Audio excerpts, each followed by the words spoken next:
আজি ৭৭ সংখ্যক প্ৰতিষ্ঠা দিৱস ইতিমধ্যে আমাৰ মুখদ্বাৰ উন্মোচন হৈছে ডিব্ৰুগড় জিলা আয়ুক্ত আৰক্ষী অধীক্ষকে।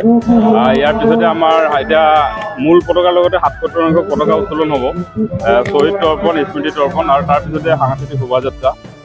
তাৰপিছতে আমাৰ মুকলি সভা আৰম্ভ হ'ব আৰু মুকলি সভাত ইতিমধ্যে সদৌ অসম ছাত্ৰ সন্থা, জাতীয়তাবাদী যুৱ ছাত্ৰ পৰিষদকে ধৰি বিভিন্ন জাতীয় সংগঠন, মন্ত্ৰী পীযুষ হাজৰিকা ডাঙৰীয়াও আহি আছে, লগতে কৃষিমন্ত্ৰী অতুল বৰা ডাঙৰীয়াও আহি আছে বুলি জনাইছে। তো আমাৰ বিভিন্ন প্ৰান্তৰ পৰা ব্ৰহ্মপুত্ৰ উপত্যকাৰ জনগোষ্ঠী অধ্যুষিত যিসমূহ জিলা আছে, য'ত আঠচাৰ আমাৰ গণভিত্তি থকা প্ৰতিটো জিলাৰ প্ৰায় বহু সংখ্যক লোক ইতিমধ্যে ডিব্ৰুগড়লৈ আহিছে। আৰু আমি ভাবিছোঁ যে ৭৭ সংখ্যক প্ৰতিষ্ঠা দিৱস আমাৰ অকল আনন্দ উৎসৱ বুলি ভবা নাই।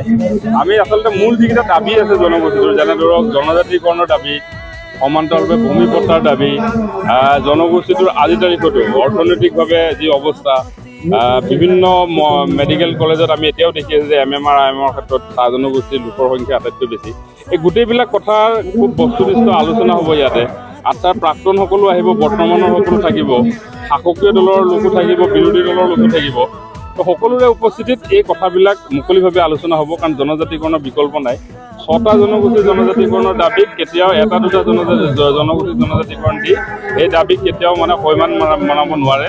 আৰু একেবাৰে স্পষ্ট কথা, কোনোবা এটা জনগোষ্ঠীৰ জনসংখ্যা বেছি বুলি জনজাতিকৰণ নিদিব, আৰু কোনোবা এটা জনগোষ্ঠীৰ সম্পূৰ্ণ ক্ৰাইটেৰিয়া থকাৰ পিছতো কেৱল মাত্ৰ পপুলেশ্যন বেছি কাৰণে জনজাতিকৰণ হ'ব, এইবিলাক কথা কোনো কাৰণত মানা নহ'ব। আৰু আমি সেইকাৰণে আজি সাংস্কৃতিক শোভাযাত্ৰাৰ পৰা প্ৰতিটো কাৰ্যসূচীত আমাৰ যিবিলাক মূল দাবী আছে, সেই দাবীবিলাকক আমি আৰু অধিক শক্তিশালীভাৱে উপস্থাপন কৰিব বিচাৰিছোঁ। আৰু মূল কথা হৈছে যে ৭৭ সংখ্যক প্ৰতিষ্ঠা দিৱস আঠচাৰ জনগোষ্ঠীটোক এক প্ৰকাৰে শোষণ আৰু বঞ্চনাৰ পৰা উদ্ধাৰৰ যিটো যাত্ৰা, সেই যাত্ৰাৰ ৭৭ বছৰ। এতিয়াও যিবিলাক সমস্যা আছে, সেই সমস্যাবিলাক সমাধান হ'লেহে এই প্ৰতিষ্ঠা দিৱসৰ সফলতা হ'ব।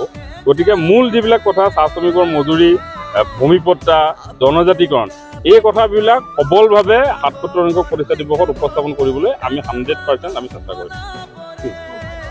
নিশ্চয় চাহ জনজাতি ছাত্ৰ সন্থাৰ এটা ঐতিহাসিক দিন।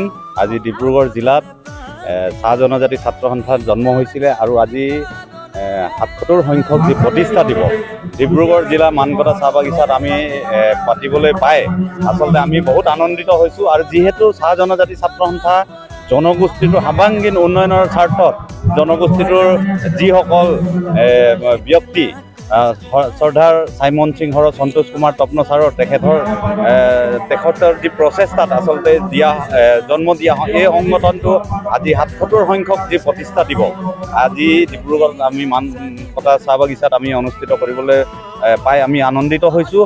আৰু নিশ্চিতভাৱে আজি আপোনালোকে দেখিছে যে আমাৰ ইয়াত যিসকল আমাৰ চাহ জনগোষ্ঠীৰ সমাজসমূহ আছে, সমাজসমূহৰ নেতৃবৃন্দক আমি এই পতাকাস্থলীত পতাকা উত্তোলন কৰিবৰ বাবে আমি আমন্ত্ৰণ কৰিছোঁ। আৰু আমি আমাৰ জনগোষ্ঠীটোৰ যি ইতিহাস, এই ইতিহাসটো যাতে বিশ্ব দৰবাৰত এটা প্ৰতিষ্ঠা কৰিব পাৰোঁ, তাৰ কাৰণে আমি চিন্তা চৰ্চা কৰিছোঁ।